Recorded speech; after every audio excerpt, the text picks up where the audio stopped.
First biomolecule biochemistry के lectures में हमने डिस्कस करना है कार्बोहाइड्रेट्स एंड कार्बोहाइड्रेट्स का सबसे पहले हम देखेंगे कि मीनिंग क्या होता है।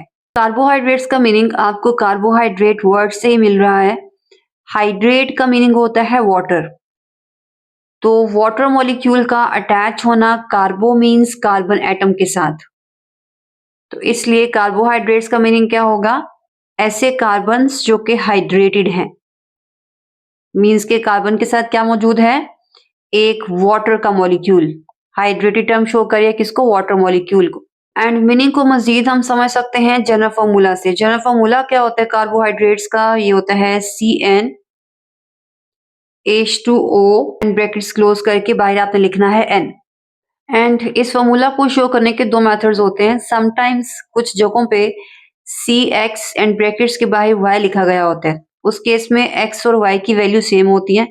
अगर आप ऐसे नहीं लिखना चाहते हैं तो आप, बिकॉज दोनों की वैल्यू सेम है, तो आप X और Y लिखने की बजाय सिंपल N भी लिख सकते हो। एंड ये जो N होता है इसकी वैल्यूज हम कहाँ से लेके कहाँ तक पुट कर सकते हैं?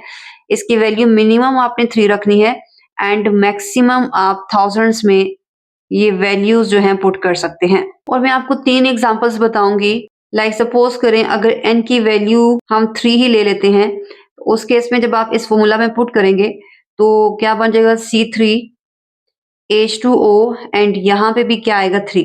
जब आप इसको ओपन करेंगे तो वो फॉर्मूला क्या बनेगा? C3, ये 2 3 से मल्टीप्लाई करेंगे तो 6 हो जाएगा। यहाँ पे ऑक्सीजन 1 है तो 1 को 3 से मल्टीप्लाई करेंगे तो वो 3 ही रहेगा। सेम इसी तरह से अगर मैं n की वैल्यू ले लेती हूँ, सपोज करें 10, उस केस में फॉर्मूला क्या बनेगा? C10H2O एंड यहाँ पे 10 होगा, ओपन करेंगे क्या बनेगा? C10H20 एंड O भी क्या बनेगा? 10। दो एग्जांपल्स लेते हैं। अगर मैं सपोज कर लूं n की वैल्यू क्या है?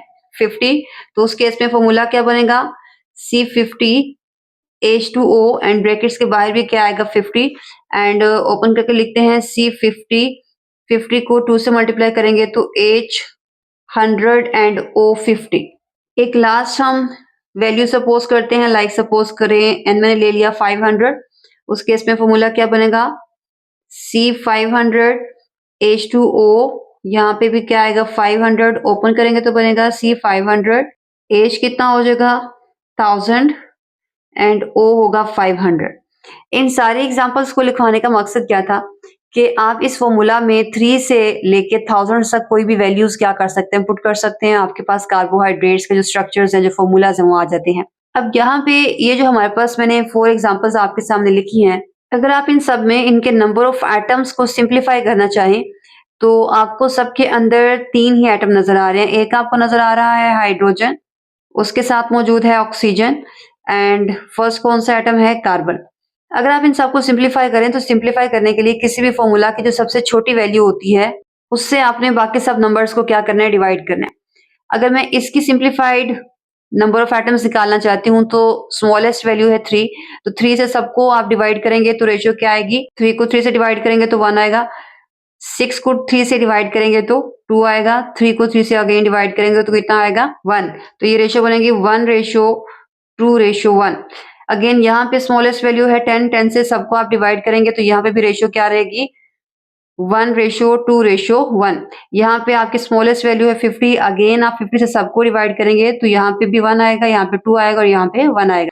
इट मीन्स कि जो भी कार्बोहाइड्रेट्स हैं, चाहे वो कोई सिंपलेस्ट फॉर्मूला है या कॉम्प्लेक्स फॉर्मूलाज हैं, उन सब के अंदर हमेशा हमने कितने एटम यूज करने हैं? हमने यूज करने हैं 3 एटम्स, जिसमें होगा कार्बन, हाइड्रोजन एंड ऑक्सीजन। ये आपको ऑब्जेक्टिव में आ सकता है कि कार्बोहाइड्रेट में कौन से 3 एटम्स यूज होते हैं। एंड इसमें से अगर आप हाइड्रोजन और ऑक्सीजन को देखें तो इसकी मेरे बेटे रेशियो आपको बिल्कुल मिल रही है वाटर के जैसी। ये वाटर के मॉलिक्यूल हैं, 2 हाइड्रोजन एंड 1 ऑक्सीजन। तो वाटर के अंदर हाइड्रोजन और ऑक्सीजन की रेशियो क्या बनती है? 2:1, जिसमें 2 शो करता है हाइड्रोजन को, 1 शो करता है ऑक्सीजन को। इट मीन्स कि हाइड्रोजन की अमाउंट डबल होती है एज कम्पेयर टू ऑक्सीजन। तो जितने भी कार्बोहाइड्रेट्स हैं, सिंपलेस्ट फॉर्मूलाज हैं या कॉम्प्लेक्स कोई मॉलिक्यूल होगा, सबके अंदर हाइड्रोजन एंड ऑक्सीजन की जो रेशियो है, जब वो सिंप्लीफाई करेंगे तो क्या बनेगी? 2:1। बिकॉज कार्बोहाइड्रेट्स में hydrogen and oxygen same water की रेशो के जैसे अटैच होते हैं कार्बन के साथ, तो इसलिए हम कहते हैं कि कार्बन जो है वो होता है हाइड्रेटेड, क्योंकि उसके साथ जो ऑक्सीजन एंड हाइड्रोजन है वो सेम रेशो वाले हैं जो कि है वाटर की। तो अगर यहाँ पे आप लिखना चाहें तो लिख लें कि हम कार्बोहाइड्रेट्स को क्यों कहते हैं hydrated carbons, because hydrogen and oxygen attached with carbon are of same ratio as in water। तो ये हमने किसकी रीजन लिखी है, why carbohydrates are called hydrated carbons। Third हम देखते हैं कि कार्बोहाइड्रेट्स की डेफिनेशन क्या होती है। पहले हमने देखा कि कार्बोहाइड्रेट्स का मीनिंग क्या है, फिर हमने जनरल फॉर्मूला की बात की, एंड थर्ड हम देखने लगे हैं कार्बोहाइड्रेट्स की डेफिनेशन। तो कार्बोहाइड्रेट्स की डेफिनेशन में हमने ओनली 3 वर्ड्स यूज करने हैं। सो कार्बोहाइड्रेट्स आर पॉलीहाइड्रोक्सी एल्डिहाइड्स और कीटोन्स। इस पूरी डेफिनेशन में पोली का मीनिंग क्या होता है, मैनी। हाइड्रोक्सी टर्म शो करती है हाइड्रोक्सिल ग्रुप को, जिसमें ऑक्सीजन और हाइड्रोजन एक साथ मौजूद होते हैं, उस ग्रुप को हम कहते हैं hydroxyl group. And aldehyde term show करती है कार्बन, हाइड्रोजन एंड ऑक्सीजन, जब ये तीनों एटम्स एक साथ मौजूद होते हैं तो उस ग्रुप को हम कहते हैं ये है एल्डिहाइड ग्रुप। कीटोन के अंदर कार्बन एंड ऑक्सीजन एक साथ मौजूद होते हैं। और अगर आप कंपेयर करें तो मैंने यहाँ पे लिखा हुआ ये और है, और मींस के पॉलीहाइड्रोक्सी के साथ या तो ये वाला ग्रुप मौजूद होगा या फिर ये वाला ग्रुप मौजूद होगा, दोनों एक साथ कार्बोहाइड्रेट्स के अंदर मौजूद नहीं होते हैं। डेफिनेशन को एक्सप्लेन करने के लिए सपोज करें मैं आपके सामने कोई ऐसा कार्बोहाइड्रेट ड्रॉ कर रही हूँ जिसमें कितने कार्बन हैं, 4। अगर 4 कार्बन होंगे तो हाइड्रोजन आपको पता है कितने होंगे, 8, एंड ऑक्सीजन कितने होंगे, 4। अब मैं आपके सामने दो तरह के कार्बोहाइड्रेट्स जो हैं वो ड्रॉ करूंगी। एक के पास एल्डिहाइड ग्रुप होगा और एक के पास क्या होगा, कीटोन। तो यहाँ पे ड्रॉ करते हैं एक साथ। ये मैंने 4 कार्बन की एक चेन आपके सामने हाईलाइट कर दी, और इस वाले को मैं चेंज करवा रही हूँ एल्डिहाइड के अंदर। और एल्डिहाइड में आपको पता है कि कौन से दो एटम्स होंगे कार्बन के साथ, ऑक्सीजन एंड हाइड्रोजन। जब भी ऑक्सीजन आप सिंगल अटैच करवाएंगे कार्बन के साथ तो हमेशा उसमें डबल बॉन्ड रखिएगा। और ये मैंने क्या रख दिया, हाइड्रोजन। ये जो पूरा ग्रुप है ये मैंने कौन सा अटैच करवा दिया है, ये है एल्डिहाइड ग्रुप। यहाँ पे जो एल्डिहाइड है वो हमेशा हमने कहाँ पे अटैच करवाना है, फर्स्ट कार्बन आप लिख सकते हो या टर्मिनल कार्बन जो चेन के एंड पे मौजूद होगा उसके साथ हमने क्या करना होगा, हमेशा अटैच करवाना होगा कौन सा ग्रुप, एल्डिहाइड। और कीटोन को हमेशा हम कहाँ अटैच करवाएंगे, चेन के मिडल में। और मोस्टली हम जो यूज करते हैं वो यूज करते हैं सेकेंड कार्बन। तो ये मैंने कार्बन के साथ ऑक्सीजन अटैच करवा दिया। आपको पता है ऑक्सीजन सिंगल आएगा तो डबल बॉन्ड बनाएगा, तो ये जो लिंकेज बना है ये कौन सा बन गया, कीटोन फंक्शनल ग्रुप। और ये वाला कार्बोहाइड्रेट जिसमें मैंने एल्डिहाइड अटैच करवाया है उसके इस एक कार्बन को निकाल के बाकी मैंने सबके साथ क्या अटैच करवाना है, हाइड्रोक्सिल ग्रुप। इसके साथ भी इस एक कार्बन को निकाल के जिसके साथ हमने फंक्शनल ग्रुप रखा हुआ है कीटोन या एल्डिहाइड, उस एक कार्बन को निकाल के हमने बाकी सबके साथ क्या करना होता है, अटैच करवाना होता है हाइड्रोक्सिल। एंड देन आप क्या करते हो, वैलेंसी को स्टेबल करने के लिए आपने हाइड्रोजन का यूज करना है। एंड प्रीवियस लेक्चर में हम डिस्कस कर रहे थे कि कार्बन हमेशा कितने बॉन्ड्स बनाएगा, 4। अगर आप ये वाला कार्बन देखें तो इसके पास टोटल 4 बॉन्ड्स हैं, एक ये वाला है, 2 ये हैं और 4th ये वाला है। तो ये वाला कार्बन क्या है, स्टेबल है। सेकंड कार्बन की बात करते हैं, 1 2 3 3 बॉन्ड्स हैं, एक बॉन्ड मिसिंग है, तो यहाँ पे ये एक अपना जो सिंगल इलेक्ट्रॉन होगा वो शेयर कर लेगा किसके साथ, हाइड्रोजन के साथ, और ये वाला कार्बन भी क्या हो जाएगा, स्टेबल। सेम इसी तरह से इसके पास 3 ऑलरेडी हैं, जो इसके पास एक सिंगल इलेक्ट्रॉन होगा वो शेयर कर लेगा किसके साथ, हाइड्रोजन के साथ, ये भी क्या हो जाएगा, स्टेबल। इसके पास 2 बॉन्ड्स ऑलरेडी हैं और ये 2 हमने क्या अटैच करवा दिया इसके साथ, हाइड्रोजन। टोटल हमने 4 बॉन्ड्स रखने होते हैं और वैलेंसी को स्टेबल करने के लिए हमने यूज किया यहाँ पे हाइड्रोजन एटम का। सेम इसी तरह से इनको भी देखते हैं। हमने सबसे पहले कीटोन को अटैच किया, फिर जो रह गए थे एटम्स उनके साथ हमने हाइड्रोक्सिल को अटैच किया। अब उनकी वैलेंसी को स्टेबल करना है। वैलेंसी मींस कि उसको ऑक्टेट रूल के अकॉर्डिंग 8 इलेक्ट्रॉन्स देने हैं, तो उसके लिए मैंने 4 बॉन्ड्स रखने हैं। इसके भी 4 हो गए, इसके पास 2 ये वाले हैं और 2 ये ऑक्सीजन के साथ बना रहा है, ये भी स्टेबल है। ये वाले कार्बन को देखो तो इसके पास 3 बॉन्ड्स हैं और एक ही बनाएगा किसके साथ, हाइड्रोजन के साथ। लास्ट वाले के साथ 2 बॉन्ड्स ऑलरेडी हैं और ये 2 उसने और किसके साथ बना लिए, हाइड्रोजन के साथ। तो ये एक हमने ऐसी एग्जांपल देखी कार्बोहाइड्रेट की जिसके पास कितने थे, कार्बन 4, और 4 कार्बन वाले एटम्स अगर उनके टर्मिनल पे एल्डिहाइड ग्रुप मौजूद है तो उस वाले कार्बोहाइड्रेट को हम बोलेंगे ये है एल्डो शुगर। और अगर किसी कार्बोहाइड्रेट्स में मिडिल वाले कार्बन के साथ कीटोन फंक्शनल ग्रुप है तो उस कार्बोहाइड्रेट को हम बोलेंगे ये है कीटो शुगर। कार्बोहाइड्रेट्स को शुगर हम इसलिए कहते हैं क्योंकि इनका टेस्ट क्या होता है, स्वीट। जिनके पास एल्डिहाइड ग्रुप है मींस के ये 3 ग्रुप ऑफ एटम्स हैं उसे बोलेंगे एल्डो। जिसके पास ये ग्रुप ऑफ एटम है मिडिल वाले के साथ हैं उसे हम बोलेंगे कीटो। कभी भी कीटो को आपने टर्मिनल पे अटैच नहीं करना होता है, ये हमेशा कहाँ पे अटैच होगा, मिडिल के साथ, क्योंकि अगर आप इसको टर्मिनल पे अटैच करवाओगे तो इसकी वैलेंसी जो है वो स्टेबल नहीं होती है। अगर आप सपोज करो आपने यहाँ पे कीटो को इतना अटैच करवा दिया तो उसके पास 3 बॉन्ड्स रहेंगे और उसकी वैलेंसी जो है वो अनस्टेबल रहेगी, मींस के वो ऑक्टेट रूल के अकॉर्डिंग खुद को स्टेबल नहीं करेगा। इसी तरह से जो एल्डिहाइड होता है कभी भी वो आपके चेन के मिडल में नहीं आ सकता है। अगर आप चेन के मिडल में रखेंगे तो उस केस में उसके 5 बॉन्ड्स बनते हैं, तब भी वो क्या हो जाता है, अनस्टेबल हो जाता है। तो जितने भी कार्बोहाइड्रेट्स हमारी नेचर में मौजूद होते हैं या तो उनके पास होता है एल्डिहाइड ग्रुप या फिर उनके पास होता है कीटो ग्रुप। एल्डिहाइड वाले हैं एल्डो शुगर्स एंड कीटोन वाले हैं कीटो शुगर्स। इन 2 ग्रुप्स के अलावा और कोई भी ग्रुप हमारे पास कार्बोहाइड्रेट्स का मौजूद नहीं होता है। डेफिनेशन याद रखिएगा, बहुत आसान डेफिनेशन है।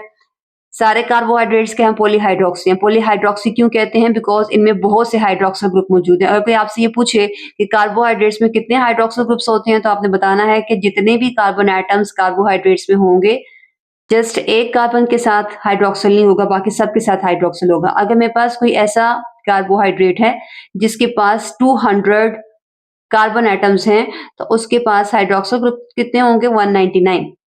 इसी तरह से अगर कोई ऐसा कार्बोहाइड्रेट है जिसमें 30 हैं कार्बन एटम्स तो एक के साथ या तो एल्डिहाइड अटैच होगा या फिर उसके साथ कीटोन होगा एंड बाकी सबके साथ क्या होगा, 29 के साथ हाइड्रोक्सिल होगा। तो हाइड्रोक्सिल ग्रुप का नंबर अगर कोई आपसे पूछे तो जितने भी नंबर ऑफ कार्बन एटम्स हों उसमें से -1 करके आपने बता देना है। तो पॉलीहाइड्रोक्सी होते हैं कार्बोहाइड्रेट्स और उसके साथ पॉलीहाइड्रोक्सी के साथ या तो होंगे एल्डिहाइड या फिर होंगे कीटोन। तो ये है हमारे पास पॉलीहाइड्रोक्सी एल्डिहाइड और ये वाला केस है पॉलीहाइड्रोक्सी कीटोन्स।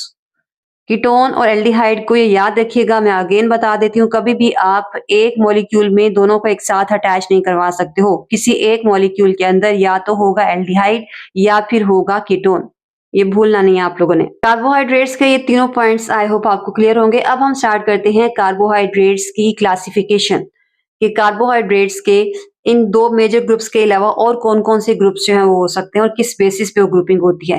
तो ये ग्रुपिंग हमने की है किस बेसिस पे, उनके फंक्शनल ग्रुप की बेसिस पे। अब हम देखेंगे नंबर ऑफ मॉलिक्यूल्स की बेसिस पे।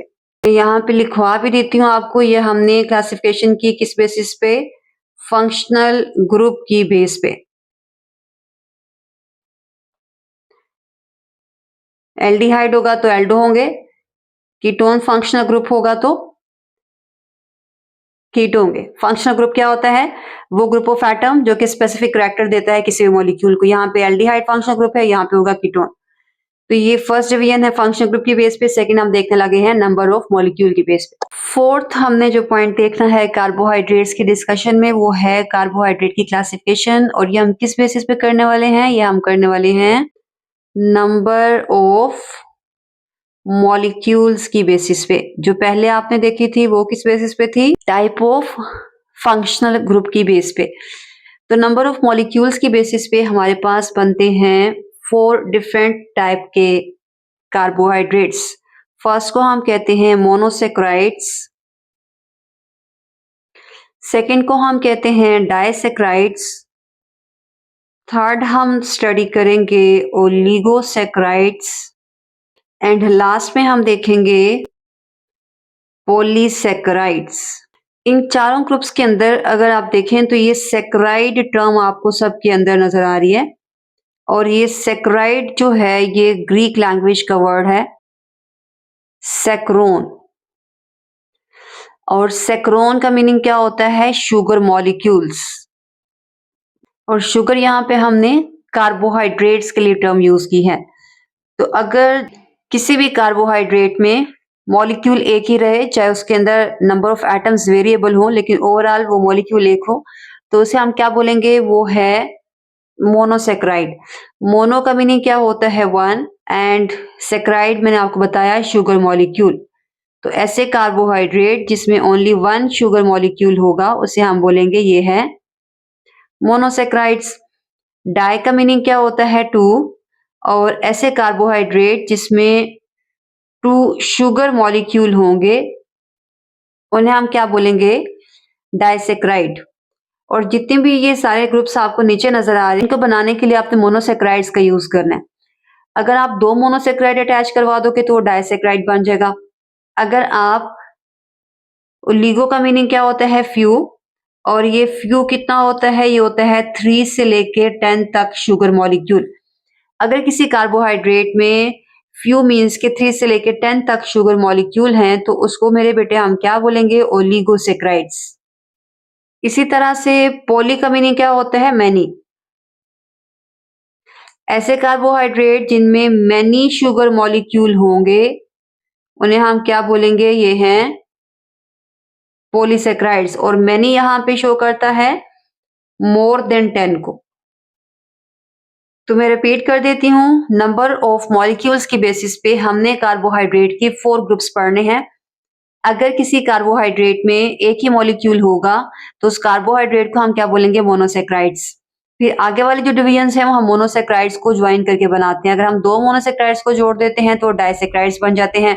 अगर हम 3 से लेके 10 तक शुगर मॉलिक्यूल्स को मींस के मोनोसेक्राइड्स को अटैच करेंगे तो उन्हें हम कहते हैं ओलिगोसेक्राइड। एंड ओलिगो का एक्चुअल मीनिंग क्या होता है? फ्यू। फ्यू में कितने आएंगे वो भी याद रखिएगा।